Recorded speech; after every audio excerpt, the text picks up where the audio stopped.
Good evening, ladies and gentlemen. Jai Hind.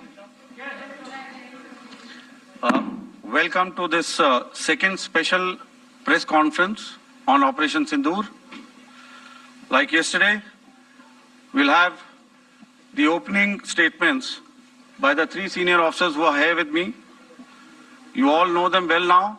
However, for those who were not here yesterday, let me introduce you to them. In the middle, we have Air Marshal A.K. Bharti, Director General Air Operations, who will provide insights on the air domain. To his right is Lieutenant General Rajiv Ghai, Director General Military Operations. He will cover the land aspects. And to my immediate right is Vice Admiral A.N. Pramod, the Director General Naval Operations. Following these briefings, we will be having a few question and answers.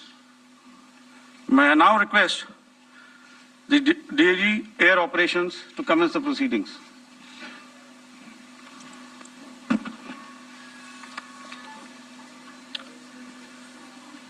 Good afternoon, ladies and gentlemen.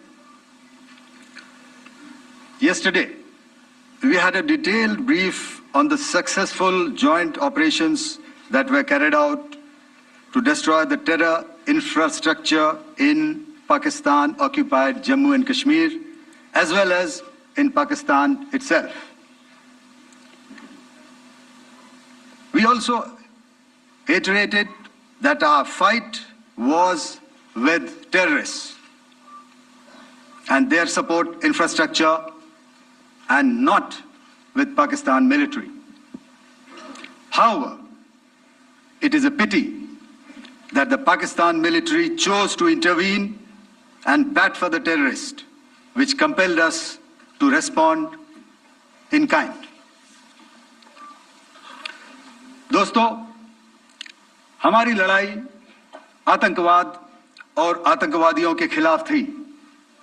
इसलिए 7 मई को हमने केवल आतंकवादी ठिकानों पर ही हमला किया था। पर अफसोस इस बात का है कि पाकिस्तानी सेना ने आतंकवादियों का साथ देना उचित समझा और इस लड़ाई को अपनी लड़ाई बना ली। इस परिस्थिति में हमारी जवाबी कार्यवाही अत्यंत आवश्यक थी और इसमें उनका जो भी नुकसान हुआ, वे खुद इसके लिए जिम्मेदार हैं। हमारी तरफ से हमारी एयर डिफेंस सिस्टम्स देश के लिए दीवार की तरह खड़ी थी और इसको भेदना दुश्मन के लिए नामुमकिन था। This brings me to the point, how have Indian forces managed to minimize the damage to both civilian and military infra in the country in spite of the unrelenting efforts by the Pakistani forces?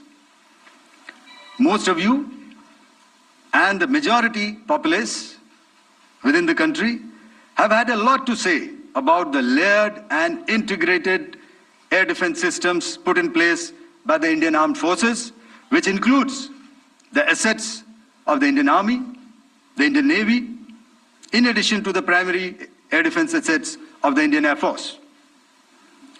As you all are well aware, this robust AD system comprises of a large variety of multi-layered AD sensors and weapon systems, from point defense weapons like the low-level air defense guns, shoulder-fired manpads, and short-range surface-to-air missiles or SAMs, to area defense weapons like the air defense fighters and longer-range surface-to-air missiles within our inventory. Additionally, the numerous waves of drones and unmanned combat aerial vehicles employed by Pakistan were also thwarted by the indigenously developed soft and hard kill counter-US systems and the well-trained Indian air defense personnel. All this was brought together as an efficient and effective AD environment by the integrated air Air Command and Control System, or the ISCCS of the Indian Air Force, which accords us the net-centric operational capability which is vital to modern days warfighting.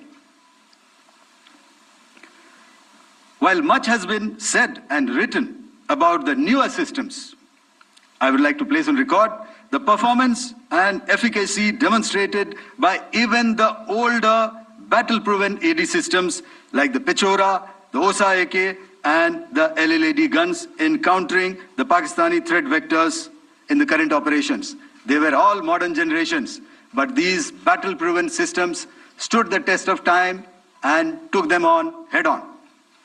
Another highlight has been the stellar performance of the indigenous air defense weapon system like the Akash system. Here, ladies and gentlemen, I would like to mention that putting together and operationalization of this potent AD environment has been possible over the last decade due to unwavering budgetary and policy support provided by the Government of India in acquiring state-of-the-art equipment and weapon systems.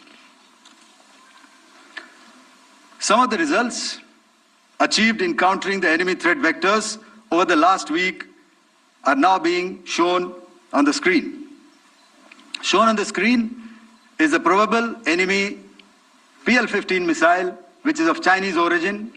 This missile has missed its target, and you can see the pieces now which are available with us.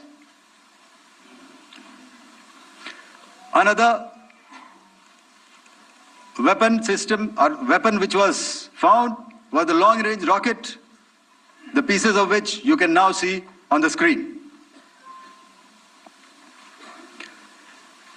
We have talked about the loiter munitions and the unmanned aerial systems, and here are some of the glimpses of those systems which we have brought down.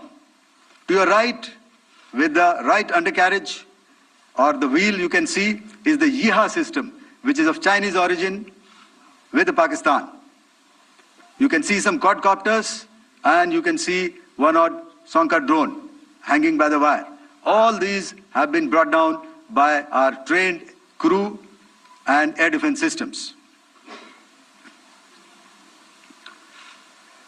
As far as our offensive actions are concerned, yesterday I had already shared some details about the targets engaged by the Indian Air Force. The composite picture of the Indian Air Force targeting so far is now shown on the screen. As you can see, we have targeted the length and breadth of the adversary. I'm sure most of you would have already seen the effect of these strikes on ground, courtesy the large number of videos and photographs being circulated in the media. A few representative examples from the open source are now being shown to you on the screen. In fact, two of them. This is the strike on the Noor Khan Air Base. And you can see the effect. I'm sure most of you have seen the video. I have also picked it up from your sources only. And this is the aftermath of our strike at Rahim Yar Khan Air Base. You can see the massive crater that it has left on its runway. And you can see the pinpoint accuracy of our weapons.